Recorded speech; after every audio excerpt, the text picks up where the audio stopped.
So we are still working on the New Deal, although we are getting closer and closer to the end of this very long section here. Today is a little bit more about the results of these New Deal programs. Right? We've talked about so many New Deal programs. Well, okay, what result are they having on sort of big sections of American life? So that's kind of the main goal today. Don't worry, because I know everyone's really excited about it. We're going to have a couple New Deal programs as well, not nearly as many as the last couple of videos. So instead, we're going to start with this labor and the New Deal. That's the first major group I want to talk about, because remember, the Wagner Act, which was a very important part of the second New Deal, guaranteed labor's right to organize, guaranteed labor's right to collectively bargain, essentially guaranteed the right to be in a union. And there is another major legislative victory for all workers, which is what is up on this slide. It is called the Fair Labor Standards Act of 1938. And what this law did was it set a national minimum wage. For the first time, there is actually a minimum wage nationwide. In 1938, that was 25 cents an hour. It also said that if you worked more than 40 hours a week, you had to get paid overtime, and it ended most forms of child labor. So if you were 16, you could still work as a lifeguard or at an ice cream store over the summer, but you could no longer work in a coal mine, which is good. Now, organized labor is also undergoing a change. And the largest national labor organization is still the American Federation of Labor, the AFL, on this slide. We've been talking about them going all the way back in the 1880s, 1890s. But remember, the AFL, the American Federation of Labor, they were a more conservative union. Small c conservative, by which I mean they were not part of a conservative political party. They just didn't really like change. They wanted to take things slowly. And of course, what that means in the context of labor, it meant that they only wanted skilled workers, that they didn't really support going on strike. They supported negotiations, and they had been pretty reluctant to unionize immigrant and minority and women workers. But the Wagner Act in particular made it easier for everyone to unionize. And if you were part of one of those underrepresented groups, and if the AFL did not want to help you out, maybe you wanted to do something different. Remember, the AFL is what is known as an umbrella organization.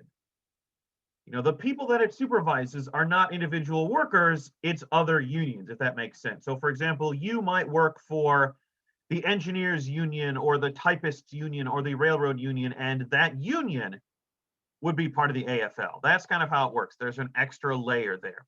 And some of these smaller affiliated unions, they did want to go a little further forward. They did support strikes. They did want unskilled workers. They did support immigrant and minority and women workers. And they wanted to go broader and do something different. And eventually, those unions formed their own organization, which was called the Congress of Industrial Organizations, or the CIO, the second group on this slide.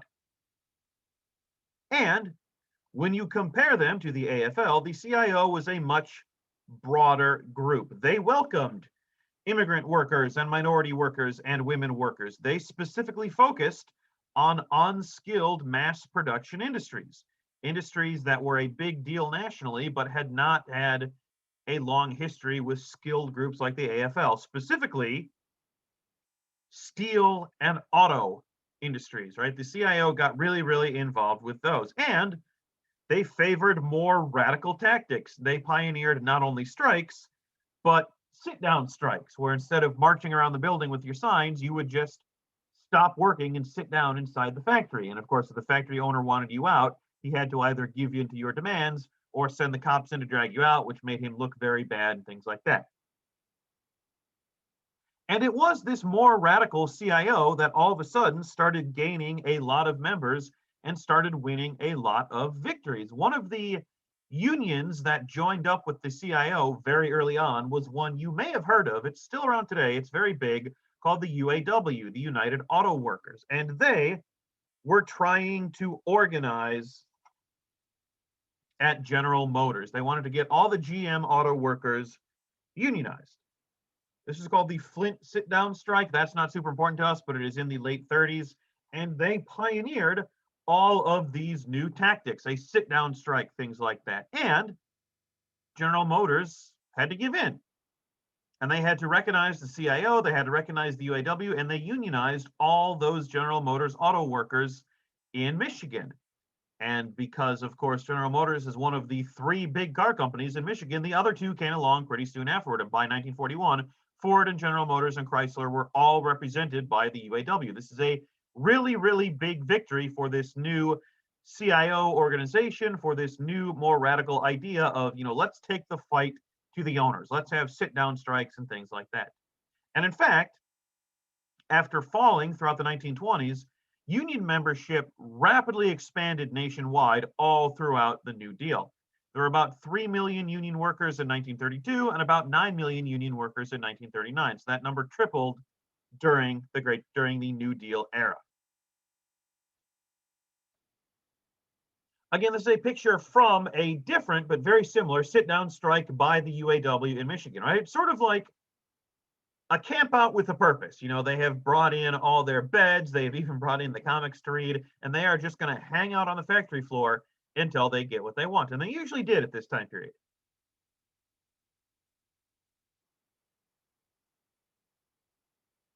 Let's talk about women and the New Deal. Now, for women in the workforce, the New Deal is kind of mixed. Officially, most New Deal programs required equal consideration for men and women, but that wasn't how it worked in practice a lot of the time. Women were about 25% of the labor force in the 1930s, just in general, nationwide. And some New Deal programs, like the Works Progress Administration, came pretty close to hitting those numbers. Some, like the CWA, employed less than 10% women, although since the CWA was mostly construction jobs, that kind of went along with sort of prevailing stereotypes of jobs women could do back in the day. But the numbers weren't good. And the CCC, the Conservation Corps, just didn't allow women at all. It was considered to be a danger to morality to have mixed gender gatherings running around in the woods for months and months and months. But the New Deal also reinforced traditional gender roles. For most of these women, even if they got work through the New Deal, they wouldn't be offered jobs in construction or engineering. It would be very, very traditional jobs. They would help you train to be a maid or to be a dishwasher or to be a seamstress, things like that. Even Social Security followed those traditional roles. If you were a household where both the man and the woman worked, the woman could not get Social Security benefits. You could only get one Social Security income per family. If you were a widow, you could get them, but not if you were a wife who worked and your husband also worked. You were not eligible for Social Security, one per family. If you were a single mother who had managed to get a New Deal job, you would be removed from that job. And they would put you into a different program, New Deal program, called Aid to Dependent Children, where essentially they would pay you to stay at home and raise your kids. And they're still paying you, but if you're a woman who doesn't really want that to be your life path or career path, the New Deal doesn't really have anything for you. But at the same time, women are gaining a voice at the highest levels of the Roosevelt administration. And that brings us to the names on this slide. And the first name is Frances Perkins. She was FDR's Secretary of Labor. She was the first female cabinet secretary. And in fact, she was one of only two cabinet secretaries that served through the entire very, very long Roosevelt administration. The next name I have on here is Mary McLeod Bethune, and she is related to one of the many, many New Deal programs we haven't already talked about called the NYA, the National Youth Administration. And the goal of the NYA was to provide jobs specifically to people ages 16 to 25 who were not in school. So if you had perhaps left high school early or never went to high school or had graduated high school and decided you weren't going to college, you could get a job with the NYA. And President Roosevelt specifically created a division of the NYA to deal with African Americans in the program. And he appointed Mary McLeod Bethune, who was a civil rights leader and had founded an African American college, which is still around today, Bethune-Cookman, to its board. And with Bethune's help, the NYA eventually got jobs for more than 300,000 African Americans, including the first black pilot training program, which will be relevant during World War II later on. But the most visible major female figure in FDR's administration was his wife and his cousin, Eleanor Roosevelt, the First Lady. Now, Eleanor Roosevelt did not really want to be First Lady because traditionally First Ladies didn't do much. They hosted fancy dinner parties and that was about it. And she wanted to be involved with the administration. She was a reformer herself. The Great Depression and the following New Deal gave her this chance. She was a very strong supporter of labor rights. She was a very strong supporter of civil rights. In fact, she was ahead of FDR on civil rights in particular. She would do things like give her own press conferences on the administration business. And she said, only women reporters are allowed to come in and watch my press conferences, which sort of forced Washington newspapers to hire women reporters so they could go listen to her. Here's another representative story about Eleanor Roosevelt. Now, you don't need to write this down, it's an example, but of sort of the impact she had, because we talked about the Bonus Army in 1932, and they had showed up essentially on the lawn of the Capitol, and Herbert Hoover had burned their camp down, and everyone had gotten mad at him. Well, in 1933, the Bonus Army came back. And of course, now FDR is president. He's only been president a couple months. The Bonus Army is back essentially in his backyard. He's concerned. But instead of sending in the tanks, he sent in Eleanor. And she went into the Bonus Army camp and she listened to all their leadership's complaints and she sang army songs with them. And she said, you know, what do you need? I will take this to FDR. We'll work on it. And she was able to get the Bonus Army what they wanted. And the Bonus Army kind of left and went home and did not hang out on the Capitol lawn for months and months and months. She was a very, very active part of the administration. Again, this is an example of sort of the jobs women could get with the New Deal. You certainly could get jobs, but they would be very, very, very traditional jobs, right? Like the one on the left here, girls, are you interested in a job?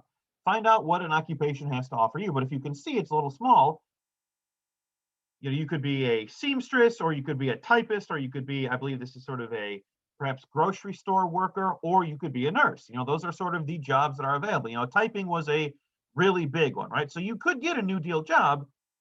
You would just be limited to very narrow career paths that were seen at the time as, you know, supposedly work for women, and that was it. That is Mary McLeod Bethune, second from the left, and Eleanor Roosevelt, second from the right, at some sort of, I'm not sure exactly which one, some sort of New Deal related function. But again, two of the very, very, very prominent women in FDR's, you know, sort of inner political circle, and very prominent as part of the New Deal. Talk about African Americans and the New Deal. Now, we did just talk about Mary McLeod Bethune, but she is not alone. She is part of a bigger group that was called, unofficially, the Black Cabinet, which was a group of African American policy advisors appointed by FDR. Now, this was an unofficial group, and none of them were in charge of any organization. They would usually head departments within these big New Deal programs, and they were usually departments that focused specifically on African American issues, right? There would be somebody who would be in charge of African American outreach in the WPA and African American outreach in the CCC and things like that. So they wouldn't be in charge of entire departments. They would be in charge of like sections. In fact, one of the most important programs supported by the Black Cabinet was called the Slave Narrative Collection. That was a works progress deal, a WPA program that interviewed former slaves. And seeing as it had been 70 years at this point since the end of slavery, you can see that if you wanted to get these stories of former slaves, you had better get it quick. And this turned out to be an extremely valuable resource. The federal government found any former slave they could and interviewed them and got their story. And you can listen to them all. They're all digitized today, but they're still, you know, the original recordings are all in the Library of Congress and things like that. Very, very, very important for historians. Now, the unofficial goal of the Black Cabinet was to get 10% of New Deal money to Black communities, since they made up about 10% of the US population. And not just for industrial jobs, but for everything. Again, there will be, I'll have a picture example of this in just a second, but, they did not only want to get African Americans jobs, working on construction sites. They wanted WPA jobs as well. They wanted federal theater project jobs. They wanted a solid 10% across the board. But here again, just like with women, there is a double standard. Now, none of the New Deal programs officially paid Black workers less, but unofficially, that's how it worked out a lot of the time. Now, part of this is due to what these programs looked like, right? We talked about the AAA, Agricultural Adjustment, and they were paying farm owners money not to farm, which is really great for the farm owners because it helps them out a lot. But if they're not farming, they don't need farm workers. So they just end up firing all their workers. And of course, the vast majority of farm owners were white. The vast majority of farm workers, especially in the South, were Black. So you can see that while this is not officially discriminatory in any way, it is cutting a lot of African Americans out of the job market. Same thing with the NRA. They had set pay scales among various industries, but those pay scales were adjusted by region. And since Black workers in the South were already paid less, that just sort of permanently locked them in at a lower salary. These are not laws that set out to discriminate, but there's also not really any effort being put in to deal with the underlying inequality issues. They're not purposely discriminatory, but they also don't really care that that's a result. And President Roosevelt himself, his record here is mixed. Now, he does ensure that the Works Progress Administration in particular does not have discriminatory hiring, which is really, really important because it was such a big program. But two of the most important parts of New Deal legislation, the Wagner Act and Social Security, specifically exempted, did not include, domestic workers and agricultural workers, which meant that if you worked on a farm or if you worked as a maid, you could not get a pension and you couldn't unionize. Now, officially, that doesn't discriminate. But unofficially, the vast majority of workers in both of those fields were both African American and Hispanic, and it removed large percentages of them from these New Deal programs. And that was done on purpose, because that's what President Roosevelt needed to do to keep his New Deal political coalition, which we'll talk about in just a second, together. So this is absolutely not defensible from today's standards, but that was part of it. And again, if you read it, it doesn't say anywhere in there that this discriminates. But because of these specific jobs that were excluded, it meant a lot of Black and a lot of Hispanic workers were just straight up not part of this program.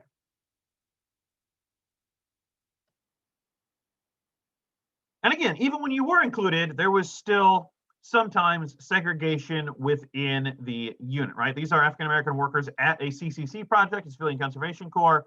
They were all segregated. They had not officers because it's not a military job, but white bosses, essentially. They couldn't really rise to the level, the dude in the back there has to sort of watch over everybody. So it's a good job and you are getting paid, but you're not getting paid as much. Segregation is still present. So this is an improvement from the depths of the Great Depression, but not what it could be.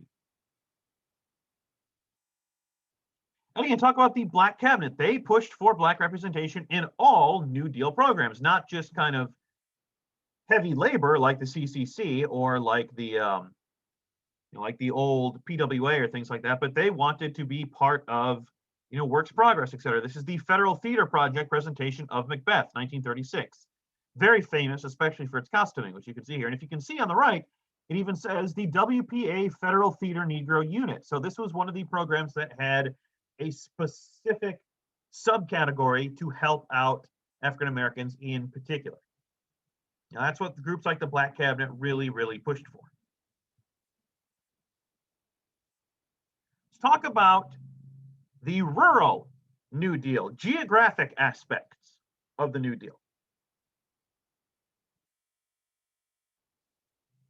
Now, the New Deal, of course, is intended to be a national program, but in the 1930s, some areas of the country needed more help than others. And in fact, the New Deal ended up raising the average income in the southern states more than anywhere else. Now, the biggest New Deal project that was only in the South was the Tennessee Valley Authority, which began in 1933. And the Tennessee Valley Authority was a regional planning authority. It's talking about the Tennessee River, not the state of Tennessee. It's actually much bigger than that. It covers parts of 7 states. And its goal was modernization. What does that mean? It actually means a lot of stuff. The TVA, the Tennessee Valley Authority, they built dams and they implemented agricultural reform, including new types of fertilizers to grow healthier and more crops. They put in flood control. They put in forestry programs. They improved river navigation. They would dredge these rivers so boats could travel through them more easily. And then they started working on communities. They improved school systems. They improved local hospitals. They put in job training. Basically, it was the whole New Deal in a very specific regional package. And the TVA in particular proved to be very, very successful. In fact, it is still around as a company today. It runs big parts of the power generation, like dams and stuff, still to this day. There are other New Deal programs that were intended specifically for rural areas, like the second thing on this slide, which is the Rural Electrification Administration. Now, electric power is not new. It's been available for about 50 years by the 1930s, but it was expensive to install. So by the 1930s, more than 90% of American farms still did not have electric power. It was not considered profitable for the power companies to run a single line out, 10 or 15 miles to a farm, so they just didn't. So the Rural Electrification Administration set out to change that, and they set up nonprofit cooperative power companies in all these rural areas. These were power companies that were worker owned, right? That's what a cooperative is. So they're not gonna, not big profit margins. It's all locally owned, locally run. And then these newly created power companies would send teams of electricians all throughout the countryside, and they worked off a specific list of stuff that you would get, right? If the Rural Electrification Administration sent power to your farm, the government essentially would come by and you would get one overhead light per room and one outlet per room. So, you could plug in your refrigerator in the kitchen and your radio in the living room and your electric razor in the bedroom, and like that was it. So it wasn't the life of luxury by any means, but power was coming to these very far-flung farms. This is a poster promoting the Tennessee Valley Authority. Since this is from August of 1936, this is almost certainly intended as a sort of re-election campaign poster for FDR. So it sort of says the Roosevelt Record, a New Deal in Facts. And of course, this is what they have chosen as sort of the number one example of all the good the New Deal had done was the TVA, Tennessee Valley Authority, yardstick of progress, right? Because this gigantic dam here had been built just during FDR's first term. And he's sort of trying to get across the idea, vote for me, you'll get more of this stuff, which people did, and they did. This is an example, this is from Wisconsin, of a Rural Electrification Administration worker installing a power pole on a far-flung farm. And if you can read here, this is one of these new cooperatives. This would be a worker-owned business that the federal government sort of set up and then just let the workers be in charge of it. Trump Low Electric Cooperative. And then the worker goes up and they install the power line, and you are going to get your one light per room. This is a poster. We didn't talk about this. This is another rural program called the Resettlement Administration that would straight up pay to move you if you lived in a farming area where it was considered that the land was too bad to ever be successful again. Regions of the country affected by the Dust Bowl, perhaps.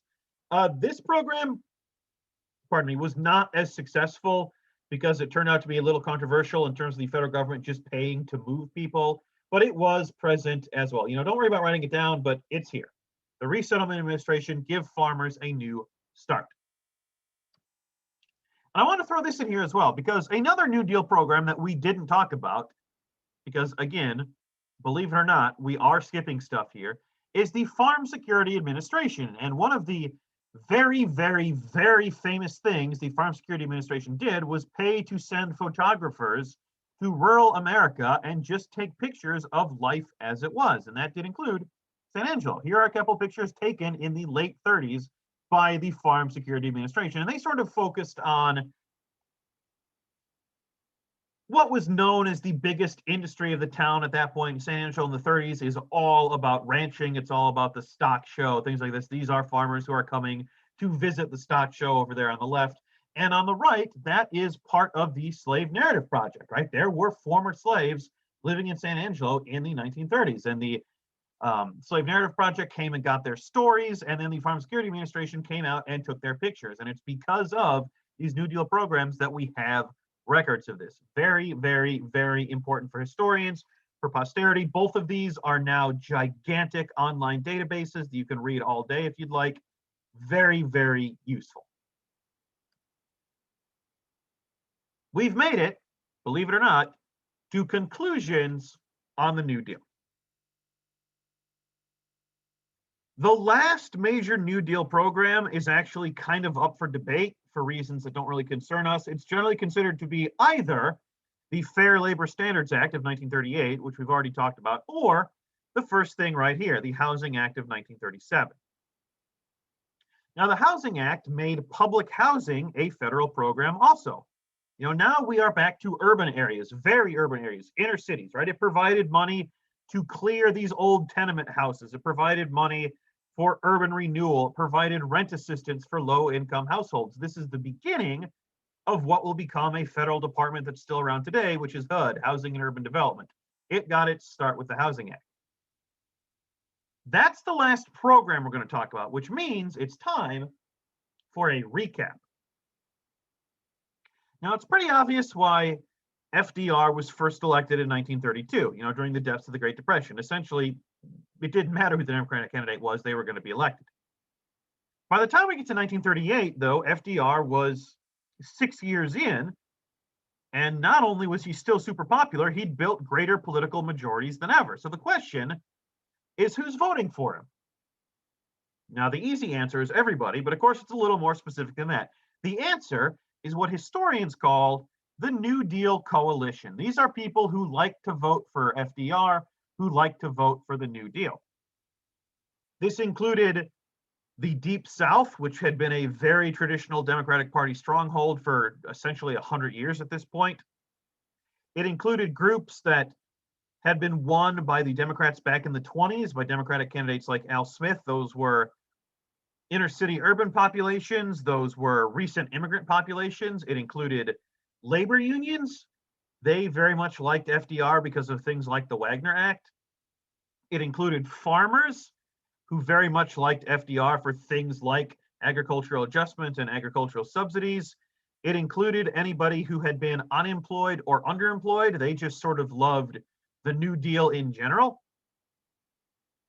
It included kind of upper class intellectuals, people like doctors and lawyers and professors and things like that, people who sort of liked the scientific rationale between a lot of New Deal programs. They were sort of going back to the progressive era and saying, we want science to solve all our problems. And here came FDR with all his charts and graphs and said, we'll bring the new science to agriculture and we'll bring the new science to construction. They loved that, all over that. So, sort of upper class folks, upper class intellectuals, not oil barons, but people who are like doctors and lawyers. It included anybody who considered themselves political liberals, not already covered. Of course, these are people who had been voting Democratic for a long time. So, of course, they liked FDR just on principle. From the mid-1930s onward, it also included the African-American vote. The African-American vote had very traditionally supported the Republican Party since the 1860s. The New Deal begins to change that because, again, while the New Deal, there's definitely large gaps in what it does for the Black population in this country, it does help out somewhat. There are specific New Deal programs or parts of New Deal programs set aside to help the African-American population in particular. So FDR begins winning a lot of the Black vote as well.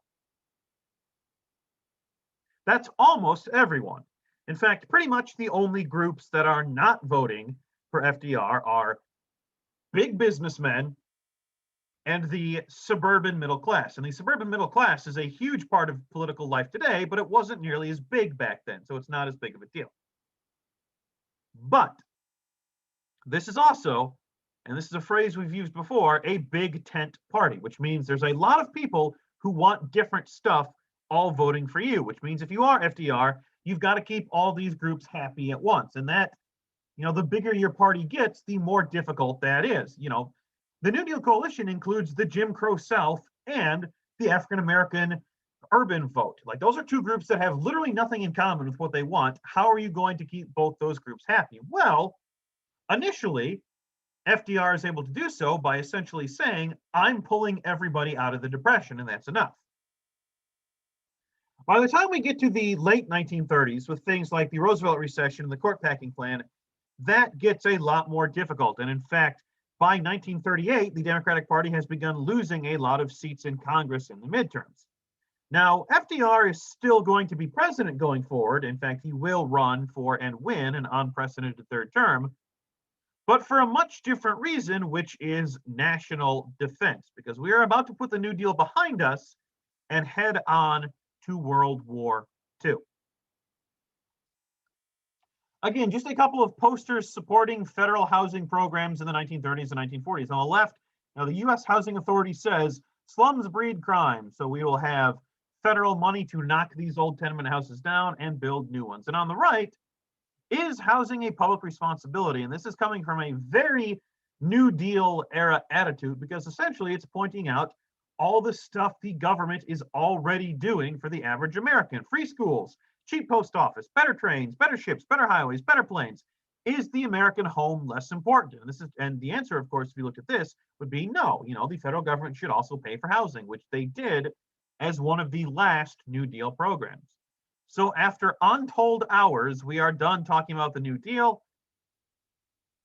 Things are not going to get any less stressful, because we are going to roll forward into World War II, but a little slowly. I think this is enough for right now.